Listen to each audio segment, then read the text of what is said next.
ফেব্রুয়ারিতে নির্বাচন, ভালো ভালো নির্বাচন হয়ে গেলে হয়তো বিএনপি ক্ষমতায় আসবে। বিএনপির পক্ষে সম্ভব হবে না এই মব নৈরাজ্য চালিয়ে যাওয়া।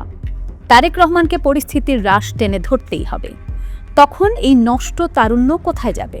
ক্ষমতাহীন এসব তরুণের অনেকেই পরিবারের জায়গা হবে না। পাড়া প্রতিবেশীরাও প্রতিশোধ পরায়ণ হয়ে উঠবে। মহল্লার মোড়ে মোড়ে এসব মবস্টারদের জন্য অপেক্ষা করবে সাক্ষাৎ আজরাইল। এলাকা ছেড়ে দূর দূরান্তে পাড়ি দেওয়া ছাড়া এদের সামনে আর কোনো উপায় থাকবে না। এদের শিক্ষা জীবনও শেষ হবে না। সবাই পরিণত হবে অশিক্ষিত, অদক্ষ, বেকারে। জড়িয়ে পড়বে চুরি, ছিনতাই আর ভাড়াটে অপরাধে।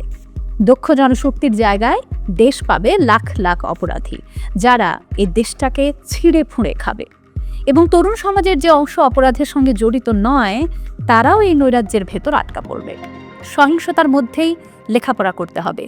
নিরাপদে উচ্চশিক্ষা নেয়ার জন্য যারা দেশের বাইরে যেতে চাইবে, ইউনূস সরকারের কল্যাণে সেই পথ সংকুচিত হয়ে এসেছে। নির্বাচিত সরকার ক্ষমতায় এলেই যে পরিস্থিতি রাতারাতি পাল্টে যাবে, সে কথাও বলা যাচ্ছে না।